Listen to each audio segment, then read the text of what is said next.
ঠাকুর, মা ও স্বামীজির চরণে প্রণাম নিবেদন করে এই দিব্যত্রয়ী সকল ভক্তদের জন্য পাঠ করছি উদ্বোধন কার্যালয় থেকে প্রকাশিত শ্রী ম কথিত শ্রী শ্রী রামকৃষ্ণ কথামৃতর কিছু বিশেষ অংশ।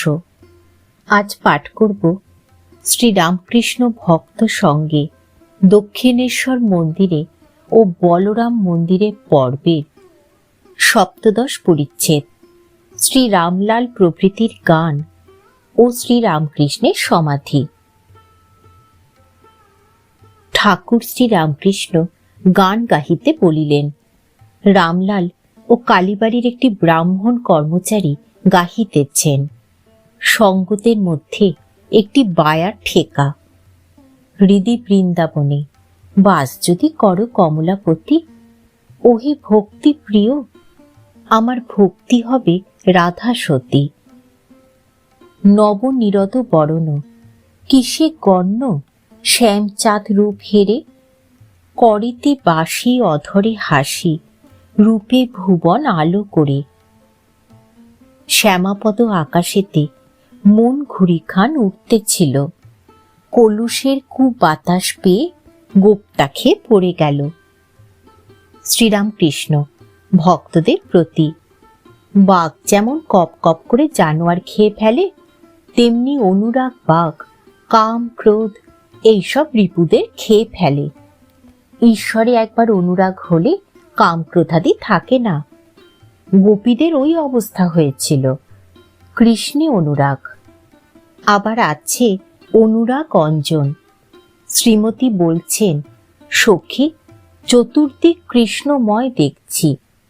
তারা বললে, সখী অনুরাগ অঞ্জন চোখে দিয়েছ, তাই ওইরূপ দেখছ।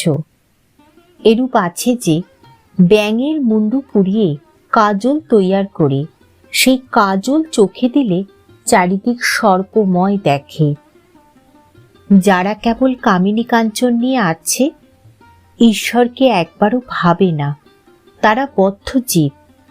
তাদের নিয়ে কি মহৎ কাজ হবে?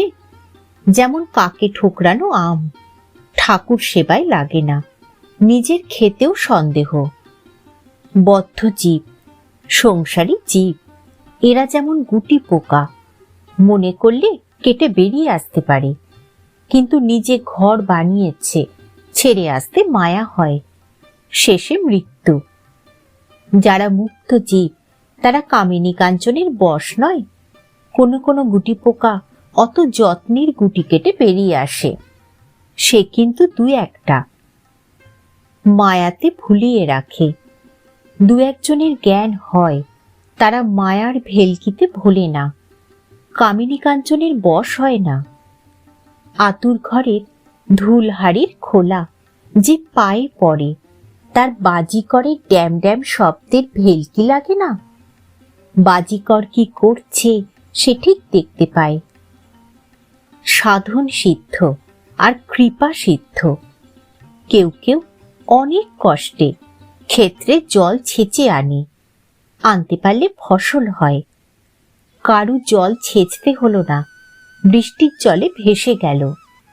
কষ্ট করে জল আনতে হলো না। এই মায়ার হাত থেকে এড়াতে গেলে কষ্ট করে সাধন করতে হয়। কৃপা সিদ্ধে কষ্ট করতে হয় না, সে কিন্তু দুই একজন। আর নিত্য সিদ্ধ, এদের জন্মে জন্মে জ্ঞান চৈতন্য হয়ে আছে। যেমন ফোয়ারা বুঝে আছে, মিস্ত্রি এটা খুলতে ওটা খুলতে ফোয়ারাটাও খুলে দিলে, আর ফর ফর করে জল বেরোতে লাগলো। নিত্য সিদ্ধে প্রথম অনুরাগ যখন লোকে দেখে, তখন অবাক হয়, বলে এত ভক্তি বৈরাগ্য প্রেম কোথায় ছিল? ঠাকুর অনুরাগের কথা বলিতেছেন, গোপীদের অনুরাগের কথা। আবার গান হইতে লাগিল। রামলাল গাহিতেছেন, নাথ তুমি সর্বস্ব আমার, প্রাণাধার সারাৎসার। নাহি তোমা বিনে কেহ ত্রিভুবনে, বলিবার আপনার।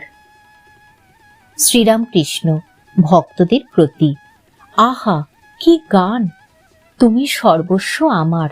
গোপীরা অক্রুর আসবার পর শ্রীমতীকে বললে, রাধে, তোর সর্বস্ব ধন হরে নিতে এসেছে। এই ভালোবাসা, ভগবানের জন্য এই ব্যাকুলতা। আবার গান চলিতে লাগিল। ধরো না রথচক্র, রথ কি চক্রে চলে, যে চক্রে চক্রী হরি, যার চক্রে জগৎ চলে।